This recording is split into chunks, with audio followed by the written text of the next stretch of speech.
എല്ലാവർക്കും നമസ്കാരം. ഞാനിന്ന് ശാന്തമ്പാറ പഞ്ചായത്തിലെ പള്ളിക്കുന്നിലെ ഒരു വീട്ടുമുറ്റത്താണ്.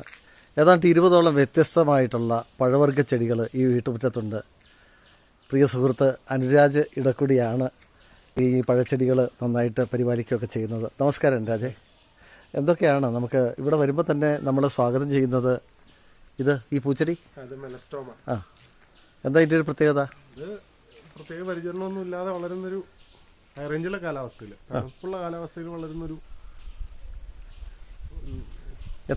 എത്ര നാളായി ഇത്? ഇതിപ്പോ 5 വർഷം അടുത്തായി. അപ്പോൾ വേനൽക്കാലത്ത് മാത്രമേ ഉള്ളൂ ഇങ്ങനെ പൂക്കൾ? അല്ല, ഇത് വലിയ മഴക്കാലത്ത് കുറച്ചു കാലം ഇല്ല, ബാക്കി എല്ലാ ടൈമിലും ഇങ്ങനെ പൂത്ത് മനോഹരമായിട്ടുള്ള മൊട്ടുണ്ടാവും. അതാണ്, പൂവിനൊപ്പം തന്നെ മൊട്ടുമുണ്ട്. അപ്പൊ ഈ ഒരു പൂവ് പൊഴിയുമ്പോൾ അടുത്ത മൊട്ട്.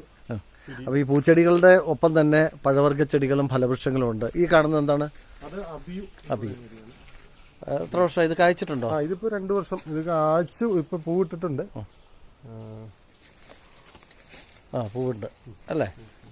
പൂവിട്ടിട്ടുണ്ട്. ഇത്തവണ കാലാവസ്ഥയിൽ ചെറിയ മാറ്റം ഉണ്ടായി. ഇതോ? ഇത് മാംഗോസ്റ്റാണ്. ഇതിന്റെ പൂവ് മംഗോസ്റ്റ് പൂവ് വളരെ മനോഹരമായിട്ടുള്ള പൂവാണ് അല്ലേ?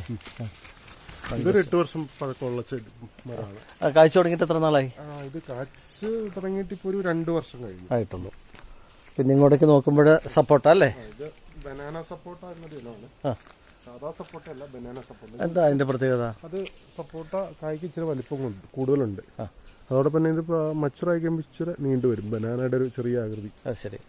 അത് പക്ഷെ ഇത് മറ്റ് സപ്പോട്ട ഉണ്ടാവുന്ന പോലെ കൂടുതലായിട്ട് ഉണ്ടാവില്ല, എന്നാലും ഉണ്ടാവുള്ളൂ. പക്ഷെ ഉള്ളതെല്ലാം മുഴുത്ത കായ്കളായിരിക്കും. ഇത് കാണുന്നോ? ഇത് സ്റ്റാർ ഫ്രൂട്ടാണ്, കാരബോളാന്ന് നമ്മൾ പറയാറുണ്ട്. അതെ, അതിനകത്ത് ഹൈബ്രിഡ് ഇനമാണ്. മധുരമുള്ള 2 ഇനം ഉള്ളത്, പുളിയുള്ളതും മധുരമുള്ളത്.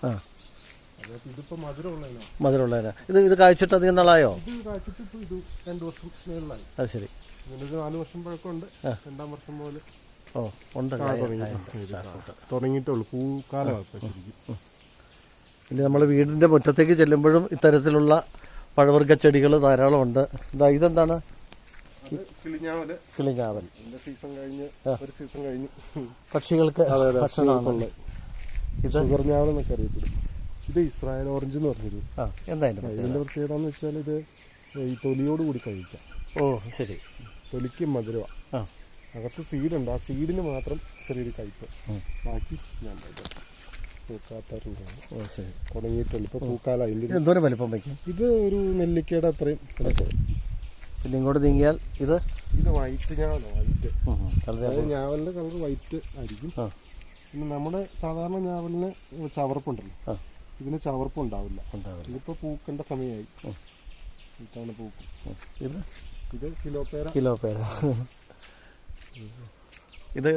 ഇതെല്ലാം എവിടെന്നാ കൊണ്ടുവന്ന് നട്ടത്? പല സ്ഥലത്തുനിന്നായിട്ട് പല നഴ്സറിയിലും നമ്മൾ കളക്ട് ചെയ്യുന്നതാണ്. കൂടുതലും ഈ ഹോം ഗ്രൗണ്ട് ഒരു ഷോപ്പുണ്ട് അടിമാലിൽ. അവിടെയാണ് ക്വാളിറ്റി ഉള്ള തൈകൾ അവിടെയാണ് ഉള്ളത്. പിന്നെ പൂച്ചെടികളുണ്ട്, ബൊഗെയിൻവില്ലയുണ്ട്. ഇത് ജബോട്ടിക്കഥ മരമുന്തിരി എന്ന് പറയും. അതിന്റെ ഇപ്പൊ 3 വർഷമായിട്ടുള്ളൂ. അതിന്റെ സബാറ എന്നതിനാണ്. അപ്പൊ അതിന് ഏറ്റവും കൂടുതൽ കാലം എടുത്ത് കായ്ക്കുന്നത് സബാറ, 8 വർഷമാണ്. ശരി.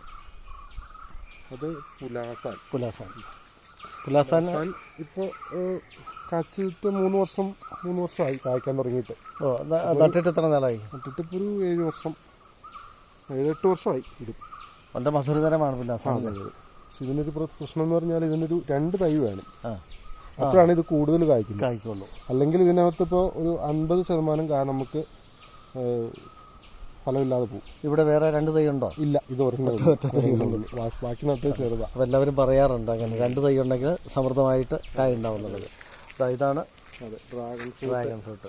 ഇത് കായ്ച്ച വയലറ്റ്. ഇത് കായ്ച്ച വയലറ്റ് തന്നെയാണ്. ഇത് മുകളിലേക്ക് ഇത് പടരാതെ തന്നെ അങ്ങ് കാച്ചു വിട്ടോളാം. ഇത് സ്ട്രോബെറി പേര. മുകളിൽ നന്നായിട്ട് സീസൺ ഒന്ന് കഴിഞ്ഞു, വീണ്ടും കായുണ്ട്. എപ്പോഴും തന്നെ കായുണ്ട് അല്ലേ? എപ്പോഴും കായുണ്ടാവും. അതിന്റെ പ്രത്യേകത. വീടിന്റെ മുന്നിൽ തന്നെ തുളസിത്തറ. ബേറാപ്പിൾ. എന്താ ബേറാപ്പിളിന്റെ പ്രത്യേകത? നമ്മുടെ ഇലന്തപ്പഴം എന്ന് പറയുന്ന ഒരു കണ്ടുണ്ടായിരുന്ന ചെടിയില്ലേ, അതിന്റെ ഹൈബ്രിഡ് ഇനമാണ്. ആപ്പിളിന്റെ രുചി ചെറിയ ആപ്പിളിന്റെ ഒരു പകുതി വലിപ്പമുള്ള കായുണ്ടാവും. ഇത് കായ്ച്ചാണോ? ഇത് കാച്ചു തുടങ്ങിയിട്ടില്ല, പൂവിട്ടു. കാച്ചിട്ട് ഇതാണ് നമ്മുടെ കാന്താരി. ഉണ്ടമുളക്. ഉണ്ടമുളക് നല്ല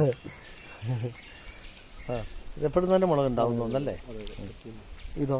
ഇത് ഒരു തരം ഓറഞ്ചാണ്. അത് ബുഷായിട്ട് വളരുന്ന. ഇതിന്റെ പേര് കൃത്യമായിട്ട് എനിക്കറിയില്ല. ഇത് കണ്ട് കളക്ട് ചെയ്തൊരു സാധനമാണ്. ഇത് ഈജിപ്ഷ്യൻ അത്തി, ഫിഗ് എന്ന് പറയും. ഫിഗ്. ഇത് കായ്ച്ചല്ലോ? ഇത് കാച്ചിട്ട് ഇപ്പൊ 2 വർഷം 2 തവണ സീസൺ ആയിട്ടുണ്ട്. എത്ര കായുണ്ടാവും? ഇതിലൊരു 5-6 കായൊക്കെ ഇതിങ്ങനെ ഇനിയും പോരും, മുകളിലേക്ക് വരും. കായ ഉണ്ടാവും. അത് കഴിയുമ്പോൾ അത് പോയിട്ട് പിന്നെ അടുത്ത മുള വന്നിട്ട് അതിലാണ് വീണ്ടും കായ ഉണ്ടാവും. ശരി. ഇതെന്താ പൂച്ചെടിയാണ്? പൂച്ചെടിയാണ്. പിന്നെ ഇങ്ങോട്ട് വന്നാൽ ഇതാ ഇത് നിറച്ച് പൂക്കളുണ്ടല്ലോ. ഇത് സൂര്യനാം ചെറി എന്ന് പറയും. സൂര്യനാം ചെറി. ചെറിയുടെ ഐറ്റമാണ്. എപ്പോഴും കായ ഉണ്ടാവും. ഇതിപ്പോ പൂ സമയമാണ്, പൂക്കാല നിറച്ച് പൂവ്. ശരി. സൂര്യനാം ചെറി. പ്രത്യേകിച്ച് വേനൽക്കാലത്താണ് പഴവർഗ്ഗങ്ങൾ ധാരാളമായിട്ട് കായ്ക്കുന്നത് അല്ലേ? ഇത് വളരെ മനോഹരമായിട്ടുള്ളൊരു കാഴ്ചയാണ്. ഇതെന്താ ഇതിന്റെ പേര്? അരിനെല്ലി. ഇത് അച്ചാറിടാനും ഈ കുട്ടികൾക്കൊക്കെ കൊച്ചു കഴിക്കാൻ വലിയ ഇഷ്ടമാണ്. കാരണം ഇത് പഴുത്ത് കഴിയുമ്പോൾ നല്ല മധുരം. ഒരു മധുരം. അടുത്ത് സ്കൂളുണ്ടായിരുന്നെങ്കിൽ ഇതൊന്നും ഇവിടെ കാണില്ലായിരുന്നല്ലേ? ഇത് സ്കൂൾ കാലത്തിലൊരു നൊസ്റ്റാൾജിക്. അതെ. നിങ്ങളിത് എന്താ ചെയ്യാറ്? ധാരാളം ഉണ്ടല്ലോ. ഇത് ഇങ്ങനെ വരുന്നവരൊക്കെ അത് ശരി കഴിക്കും. ഇതോ? അത് തായ്ലൻഡ് റെഡ് എന്ന് പറഞ്ഞൊരു ചാമ്പയാണ്. ഇതിന്റെ പ്രത്യേകത എന്ന് പറഞ്ഞാൽ ഇത് ഒരു 10-15 കൂട്ടി വെച്ച് നമുക്ക് 1 കിലോ കിട്ടും. പിന്നെ സീഡ്ലെസ് ആണ്. ഇപ്പൊ പൂവിട്ടിട്ടുണ്ട്. പൂവിട്ടിട്ടുണ്ട്. ഇതോ? ഇത് റംബുട്ടാൻ. ഒരു സീസൺ കഴിഞ്ഞപ്പോൾ വെട്ടി വിട്ടേക്കണേ, പ്രൂൺ ചെയ്യും. പ്രൂൺ ചെയ്താണ് റംബുട്ടാൻ. എന്നാലാണ് കൂടുതൽ ബ്രാഞ്ചും. എന്തായാലും ഞാൻ പറഞ്ഞതുപോലെ തന്നെ ഈ വീട്ടുമുറ്റത്ത് 20-ലധികം പഴവർഗ്ഗ ചെടികളാണ് അനുരാജ് പരിപാലിക്കുന്നത്. എന്തായാലും ഒരുപാട് സന്തോഷം. കാരണം നമുക്ക് പരിമിതികളൊക്കെ പറഞ്ഞിട്ട് പലരും ഇങ്ങനെ പഴവർഗ്ഗ ചെടികളൊക്കെ നട്ട് പരിപാലിക്കാൻ മടിക്കുമ്പോൾ ഇതിൻ്റെയൊക്കെ വളപ്രയോഗം എന്താണ്? വളപ്രയോഗം ചാണകമാണ്. ഈ ആട് ചാണകവും പിന്നെ നനയൊരുക്കി വൃത്തിയായിട്ട്. ഇവിടെ താഴെ വീണ്ടും നടാനായിട്ട് വാങ്ങി വെച്ചിട്ടുള്ള ഏടമ്പത്തിന് നടാൻ വേണ്ടിയിട്ട് വാങ്ങി വെച്ചേക്കുന്നത്. ശരി. ഇവിടെ ഉണ്ട് നമ്മുടെ പ്രസിദ്ധമായ പുളി അല്ലേ? ഇരുമ്പം പുളിയുണ്ട്.